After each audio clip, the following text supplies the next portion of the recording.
ওর সম্বোধন শেষ হওয়ার পর জেনারেল বলছেন, লিডার আপনার সময় শেষ, আপনি বসে যান।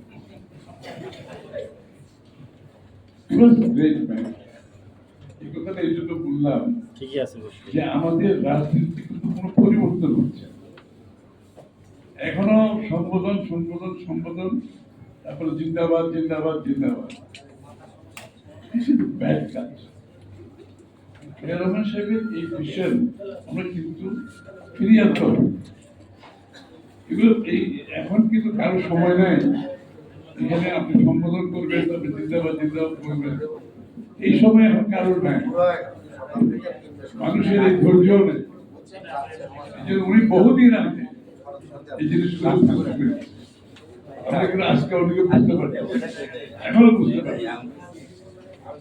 বাংলাদেশের বিশেষ করে আজকে আমি প্রতিনিয়ত বলে যাচ্ছি, এই স্বৈরাচার ফ্যাসিস্টকে বিতরণ করার পরে বাংলাদেশের জনগণের মনোযোগ বিশাল পরিবর্তন হয়েছে।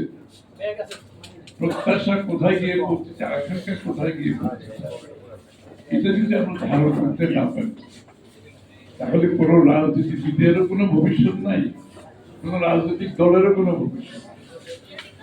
এটা একদম পরিষ্কার ধারণা যদি আমরা ধারণ করতে না পারি, এই আকাঙ্ক্ষাকে, এই পরিবর্তনকে আনতে না পারি, তাহলে আমাদের জিয়াউর রহমান সাহেবের দেশ গড়া হবে। উনি যেটা করে গেছেন, আমাদের দেশনেত্রী বেগম খালেদা জিয়া চালিয়ে গেছেন, তারেক রহমান সাহেব তার স্পিরিটে আন্দোলনের মাধ্যমে আজকে দেশকে আমরা একটা মুক্ত অবস্থায় পেয়েছি। কিন্তু দেশ করতে গেলে জিয়া রহমান সাহেবের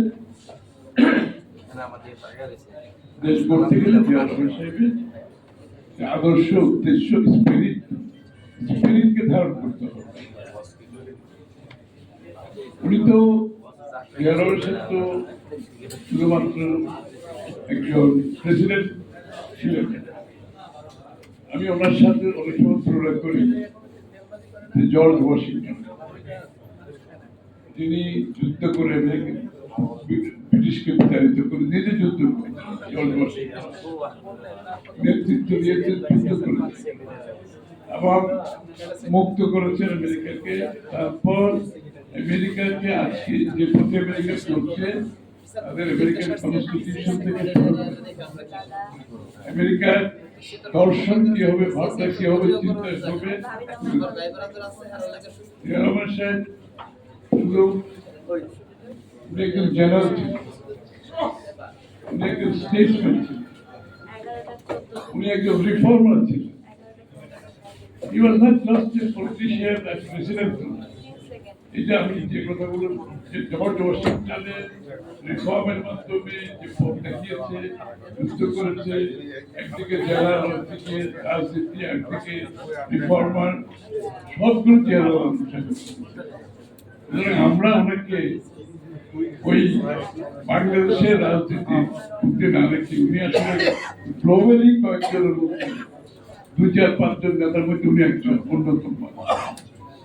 একটা লোকের মধ্যে এতগুলো গুণাবলী এবং এত কম সময়, 4 বছরের তো অতিক্রম করতে পারে, একটা দেশকে কোথা থেকে কোথায় নিয়ে গেছে, একদলীয় বাকশাল থেকে বহুদলীয় গণতন্ত্র, সরকার চালিত অর্থনীতি থেকে মুক্ত বাজার অর্থনীতি, কৃষক, শ্রমিক, ব্যবসায়ী, পেশাজীবী, পুরুষ, মহিলা, সবাই চিন্তার ধারণা তার গঠনের মধ্যে।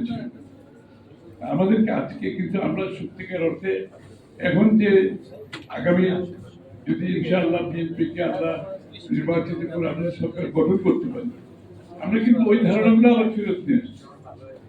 আমরা সেইটার ভিত্তিতে কিন্তু সব কাজ এখন করতেছি।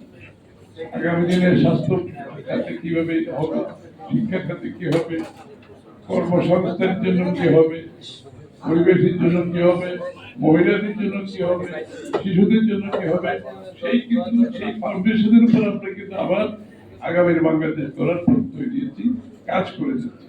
সবাই ইতিমধ্যে আমাদের কাজ করার সমাপ্তির দিকে, এবং ওইটাই হচ্ছে আমাদের আনন্দ আছে যে এই ভিত্তির উপর জনগণের অংশগ্রহণ, যে একটা দেশের অর্থনীতিকে আমরা বলছি, আমরা রাজনীতিকে গণতন্ত্র করছি না, অর্থনীতিকে গণতন্ত্রের কথা বলছি। এটা কিসের থেকে আসছে? অর্থনীতিকে গণতন্ত্রের কথাটা আসছে জিয়া রহমান সাহেবের জনগণের অংশগ্রহণের মাধ্যমে একটা দেশের অর্থনীতি গঠন করার উনি চিন্তা করেছে। কৃষক, শ্রমিক, পেশাজীবী সকলের অংশগ্রহণ, সকলের জন্য অর্থনীতি, এবং অর্থনীতির সুফল সকলের কাছে যেতে হবে। সেটা কিন্তু আমরা আবার ফিরিয়ে দিচ্ছি, এবং আগামী বাংলাদেশের যদি শাসন ভার পায় বিএনপি, আমরা কিন্তু ঠিক ওই মডেলে আবার শাসন ব্যবস্থা প্রচলন করতে হবে এবং দেশকে এগিয়ে দিতে হবে। প্রত্যেকটি নাগরিকের অংশীদার হতে হবে দেশের অর্থনৈতিক কর্মকাণ্ড, রাজনৈতিক কর্মকাণ্ডের সাথে, পরিবর্তনের সাথে, এবং এদের বেনিফিট তার কাছে যেতে হবে, সুফল তার কাছে। এই যে মডেলটা এটা আমার কাছে অত্যন্ত সবচেয়ে বেশি গুরুত্বপূর্ণ, এবং এই পথে আমাদেরকে চলতে হবে। একটা হচ্ছে স্বাধীনতার সার্বভৌমত্বের প্রশ্নটা অটল ছিল, একদম অটল ছিল। এই জায়গাটা থেকে সুরেন্দ্র বেগম, খালেদা জিয়া, নওয়াজুদ্দিন, তারেক রহমান সাহেব একই অবস্থায় আজকে অবস্থান করছে।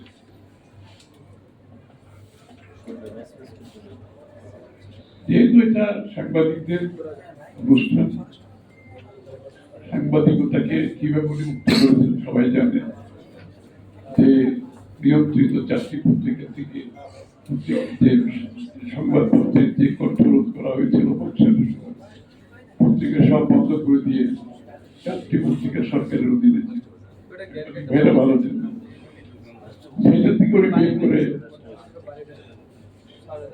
যেটিকে মুক্ত করে দিয়েছে, আপনার মিডিয়াকে মুক্ত করে দিয়েছে, এবং এই যে আজকের প্রেস ক্লাব যেটা, এই জায়গাটাও কিন্তু এবং সত্যিকার অর্থে যে সাংবাদিকতার মুক্ত পরিবেশে সাংবাদিকতার দায়িত্ব পালন করার যে পরিবেশ উনি সৃষ্টি করেছেন, সেটার উপর বেদ করে কিন্তু বাংলাদেশের সাংবাদিকতা আপনি ডেভেলপ করেছেন।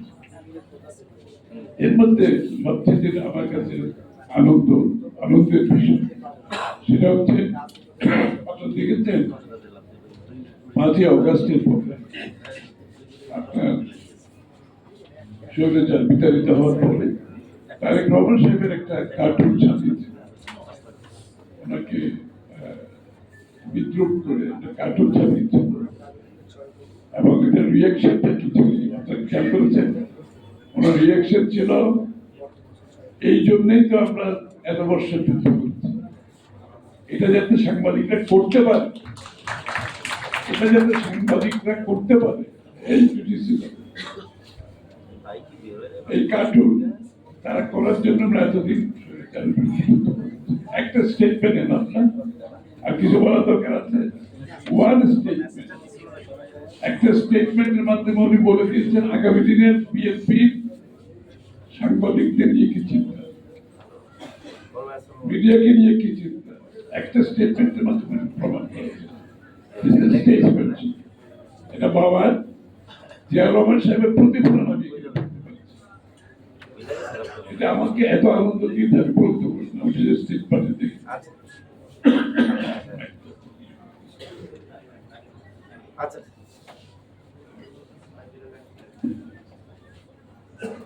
আমি নিশ্চিত সাংবাদিক ভাইয়েরা সেই ধরনের সাংবাদিকতার দিকে তাকিয়ে আছে। নির্বাচনের পরে একটা মুক্ত পরিবেশে সাংবাদিকরা তাদের কাজ করতে পারবেন ইনশাআল্লাহ। এটাই কিন্তু সরকারের সফলতা, এটাই কিন্তু একটা দলের সফলতা যারা ক্রিটিসিজম গ্রহণ করছে। আপনারা আরেকটা জিনিস লক্ষ্য করবেন, বিএনপির এখন যতগুলি কর্মকাণ্ড চলছে বিভিন্ন জায়গায়, আমরা কিন্তু একটা প্রশ্ন উত্তর পালা রাখছি, অর্থাৎ রাজনীতিবিদদের জবাবদিহিতার আওতায় আনার জন্য সব জায়গায় কিন্তু একটা প্রশ্ন উত্তর একটা পালা আছে আমাদের প্রায় সব জায়গায়। এই যে এই বিষয়টা আমরা ইচ্ছা করে রাজনীতিবিদদের প্রশ্ন, জনগণের প্রশ্ন উত্তর দিতে হবে, জবাবদিহি হতে হবে, এটাই হচ্ছে রাজনীতি। এবং যে গণতন্ত্রের কথা আমরা বলছি সেটাকে সফল করতে হবে। যদি জবাবদিহি টানতে না পারে, যদি রাজনীতিবিদরা প্রশ্নের সম্মুখীন না হয়, তাহলে গণতন্ত্র প্রতিষ্ঠানিক রূপ দেওয়া সম্ভব। এই বিষয়গুলো কিন্তু আরেকটা বিষয় যেটা, সেটা হচ্ছে রাজনীতিতে সহনশীলতা কি, রাজনৈতিক সংস্কৃতি পরিবর্তনের কথা বলছেন, যেটা জিয়া রহমান সাহেব সংসদে সব ধরনের উদ্যোগ ছিলেন, সাংবাদিকতাকে মুক্ত করেছিলেন, সাধারণ মানুষের অংশগ্রহণ এবং উনি সাংবাদিকদের সম্মুখীন হতেন, প্রশ্নোত্তর করতেন।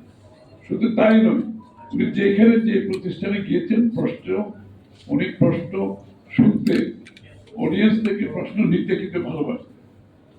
এটা হচ্ছে মুক্ত অর্থনীতি, মুক্ত রাজনৈতিক চর্চা একটা বড় বৈশিষ্ট্য।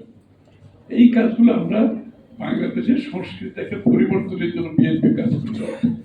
অর্থাৎ সহনশীলতা থাকতে হবে, অপরের সাথে আপনি দ্বিমত পোষণ করেও তার মতকে সম্মান জানাতে হবে, সহ অবস্থানে থাকতে হবে, ভিন্ন মত থেকেও। এই সংস্কৃতিটা আমরা আনতে না পারি, যেটা বিএনপি করতে চেষ্টা করছে, তাহলে কিন্তু শত সংস্কার করেও কোনো পরিবর্তন হবে না। আপনার লক্ষ্য করেছেন নিশ্চয়ই, বিএনপির বিরুদ্ধে যে অপপ্রচার চলছে, আমাদের নেতৃবৃন্দে যে অপপ্রচার চলছে, যে ধরনের ভাষা ব্যবহার করা হচ্ছে, বিএনপি কিন্তু প্রত্যুত্তরে সেই ভাষায় যাচ্ছে না। তো খেয়াল করেছে, আমরা কিন্তু এগুলোকে গ্রহণ করছি, হজম করছি, কিন্তু আমরা আমাদের ভাষায় কথা বলছি, আমরা রাজনীতির ভাষায় কথা বলছি, আমরা গণতন্ত্রের ভাষায় কথা বলছি। এটা আমাদেরকে ধারণ করতে হবে। এটাই হবে আগামী দিনের বাংলাদেশের রাজনীতি।